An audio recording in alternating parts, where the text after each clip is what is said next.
हारिस साहब, आप क्या समझते हैं, क्योंकि भारत की जानिब से बयान आना, ये तो एक जो अभी माजी करीब में भी हमने देखा कि जो मामलात रहे हैं वहाँ से पता चल रहा है कि भारत से डोरे जो हैं वहाँ से हिलाई जा रही हैं, और अफ़गानिस्तान से जो फैसले आ रहे हैं वो उसमें किस हद तक भारत का इन्फ्लुएंस भी है। सीज़ फायर पहले कोलैप्स कर गई थी, जो मामला थे सीज़ फायर को लेके मुज़ाकरात, लेकिन उसके बाद होना और टर्की का इसमें बड़ा प्रोएक्टिवली किरदार होना, ये सीज़ फायर आपको होल्ड होते हुए दिखाई दे रही है। ये मामला जो पाकिस्तान के जो रेड लाइंस थी या पाकिस्तान की जो डिमांड्स थी उसको मीट कर पाएंगे अफ़गान तालिबान इस बार संजीदगी से, और ये भी कहेगा कि तुर्की और कतर ये मीडिएशन तो कर रहे हैं, लेकिन ये इम्प्लीमेंट किस हद तक इंश्योर करवा पाएंगे? देखें आमना, बात ये है कि बिल्कुल उनका 100 पहले के पाकिस्तान ने पीस की वजह से दोबारा वेलकम किया ही है, अदरवाइज हमारा तो बहुत वापस आ रहा। और इन्होंने अफगान तालिबान रजीम ने रिक्वेस्ट की है, इनकी रिक्वेस्ट पे तुर्की ने और कतर ने कहा जी कि आप इसको एक दफ़ा और चांस दें, वो हमने उनको दिया है। लेकिन साथ ही साथ अब ये लिटमस टेस्ट भी है इनका कि ये कैसे करते हैं। नंबर 1 लिटमस टेस्ट ये है कि आज 31 तारीख है, आज 31 अक्टूबर से 6 नवंबर तक अगर इनकी अफगान सरजमीन से कोई टेररिस्ट ऑर्गेनाइजेशन पाकिस्तान में कुछ नहीं आती, दहशतगर्दी नहीं करती, क्रॉस बॉर्डर टेरर नहीं क्रॉस नहीं करती, इन्फिल्ट्रेट नहीं करती, मीन्स के ये they are trying to really stop and seize the border, इनको नहीं आने देंगे। अगर ये स्टार्ट हो जाता है that means they not see that. Number 2 litmus test ये है कि 6 नवंबर को जब ये मुसवदा साइन हो जाता है तो उसके बाद हमने ये देखना है कि ये कितना करते हैं, उसके लिए कितना सीरियस है। सीरियस होने के लिए कि एक तो ये क्रॉस बॉर्डर टेरर नहीं होने देंगे, प्लस इनके खिलाफ कार्रवाई क्या करते हैं, क्या ये उनके हाइडर्स को उड़ाते हैं, ख़त्म करते हैं, उनके एडमिनिस्ट्रेशन कैंप को ख़त्म करते हैं, उनके कमांडर जो इन्वॉल्व में ये इलीगल एक्टिविटीज उनके खिलाफ प्रोसिक्यूशन करते हैं। ये सारी चीज़ें से पता चलेगा कि अफगान इंटरिम गवर्नमेंट जो है वो तालिबान की रजीम ये कितने सिंसियर है, और पाकिस्तान ने ये इसको ये हमारा भी ये। अच्छा हारिस साहब, एक चीज़ मैं भी पूछना चाहूँगा आपसे। हारिस साहब, एक चीज़ पे भी कमेंट कीजिएगा। अब ये जो इत्तलात आ रही हैं कि जहाँ पे हक्कानी नेटवर्क और कंधार ग्रुप के दरमियान इख्तलाफात बहुत ज़्यादा हैं और तेज़ी से बढ़ रहे हैं, वहाँ पे जो मुखालिफ ग्रुप्स हैं वो इकट्ठे हो रहे हैं। अभी जो नॉर्दर्न अलायंस के लीडर हैं अहमद शाह मसूद के साहबजादे, उन्होंने जिस तरह पाकिस्तान के मौक़िफ़ की हमायत की है कि पाकिस्तान के ख़िलाफ़ हमारी सरज़मीन इस्तेमाल हो रही, कहा जा रहा है कि ये भी एक दबाव तालिबान के ऊपर आया। तो आप समझते हैं कि ये अंदरूनी दबाव भी आइंदा चल के काम करेगा ताकि ये बिहेव करें? देखें, इनके ऊपर अभी बड़ा प्रेशर इसलिए है कि देखें इनकी इलीजिटिमेट गवर्नमेंट है। ये कितने अरसे से 3 साल से ये बैठे हुए, 4 साल से इन्होंने ना इलेक्शन करवाई हैं, ना पॉलिटिकली इंक्लूसिव गवर्नमेंट बनाई है, ना एथनिक बैलेंस गवर्नमेंट बनाई, ना हज़ारा उज़्बेक तालिस को नहीं लेकर आए हैं। सिर्फ ये बैठे हुए हैं, और उसके बाद ना इनको अफगान अवाम की तायद हासिल है, ना उनका सपोर्ट हासिल है, ना कंधारियों के सपोर्ट हासिल है। तो इनकी खिचड़ी भी पकड़ी है, और वो ये क्वाइट पॉसिबल कि अगर ये पाकिस्तान के खिलाफ ये अभी मामला कैंसिल होता तो एक अंदर से एक टीम ये लोग खड़े होते और इस गवर्नमेंट को भी चेंज करते और अफगान अवाम अपनी मर्जी की हुकूमत में इंस्टॉल कर लें और वहाँ पर वो डेमोक्रेटिक तरीके से लाएं, और जिसको अफगान अवाम की मोहब्बत हो, ख्याल हो, उनकी वेलफेयर हो।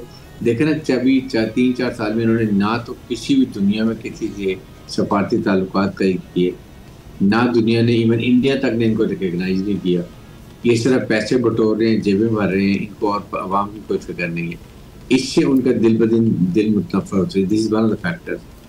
और फिर प्रेशर ज़ाहिर है कि इनको पता था कि ये अभी ये इतनी आसानी ज़िंदगी गुजार रहे हैं कि ये अब जाके ना ये दोबारा तोरा बोरा में नहीं छुपेंगे, जाके छुप नहीं सकते, वहाँ की टफ लाइन नहीं गुजार सकते जब शाना ज़िंदगी गुजार रहे हैं। तो ये भी वन ऑफ द फैक्टर्स है। सेकंड, पाकिस्तान को भी क्रेडिट देना चाहिए। पाकिस्तान ने अपने नंबर 1 पॉइंट्स एजेंडे से दे डिड नॉट मूव, उन्होंने कोई रिलैक्सेशन नहीं दिखाई। उन्होंने कहा ये it has to be done, no cross border terrorism अगर होगी तो Pakistan will go all out पैनेटिक ऑपरेशन में, चाहे हम एयर स्ट्राइक करें, सर्जिकल स्ट्राइक करें, या हम ड्रोन अटैक करें, इनके एटम कैम्प स्ट्राइक जो। अच्छा आरिफ साहब, ये इंडिया का आपने जिक्र किया है, इंडिया का आप किस हद तक देखते हैं ये सेटबैक मिला है जो चाह रहा था कि जी दोनों मिल के पाकिस्तान के लिए 2 फ्रंट खोलेंगे, तीसरा तो 5th जनरेशन वॉर का तो पहले ही खोला हुआ है। अभी जिस तरीके से वहाँ का उनका मीडिया चिल्लाना शुरू हो गया, तकलीफ़ हुई है उनको कि क्यों ये मादा करने जा रहे हैं, तो आपको क्या लगता है कि हिंदुस्तान की क्या पेशेमानी, शर्मिंदगी पीछे हटेंगे, या ये है कि वो पाकिस्तान के ख़िलाफ़ ऐसे ही करते रहेंगे और इनको दोबारा इस्तेमाल करने की कोशिश करेंगे अफगान तालिबान को हमारे खिलाफ? देखें, यहाँ इंडिया में तो सफ़े मातम मचा हुआ है कि उनकी सारी इन्वेस्टमेंट ख़राब हो गई है, उनकी जो उन्होंने स्पेड वर्क किया था वो ख़त्म हो गया है, और वो मेरे ख्याल में एक रियलाइजेशन ये अफगान तालिबान रजीम में भी है। देखिए, इंडिया से वो क्या बेनिफिट लेंगे, पैसा ले लेंगे, दैट्स ऑल। अमन, पीस, उसके बाद protection, logistics, everything is from Pakistan.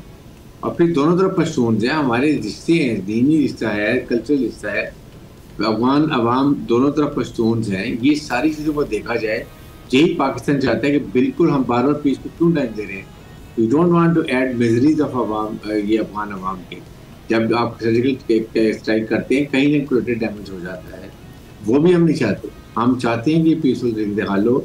Afghan अवाम की मर्जी के मुताबिक इसमें उनकी मर्जी शामिल नहीं है, दैट इज हम ये बात करें। और सेकंड, पाकिस्तान हिंदुस्तान ने तो अपना एक नया बयानिया, वो बुतों को पूजने वाले हैं, वो कहते हैं कि जी दारुल हक्कानिया, जहाँ के सारे शागिर्द हैं दहशतगर्द, दारुल हक्कानिया से दारुल देवबंद तक, वो कहते हैं जी इनके साथ हमारी सिनर्जी डेवलप होगी। ये कितनी बड़ी मुनाफत है हिंदुस्तान की इनकी टोटल। यही तो इनको बात समझ आनी चाहिए कि क्या ये इस्लाम के, मुसलमानों के कोई हैंड से कोई ताल्लुक है।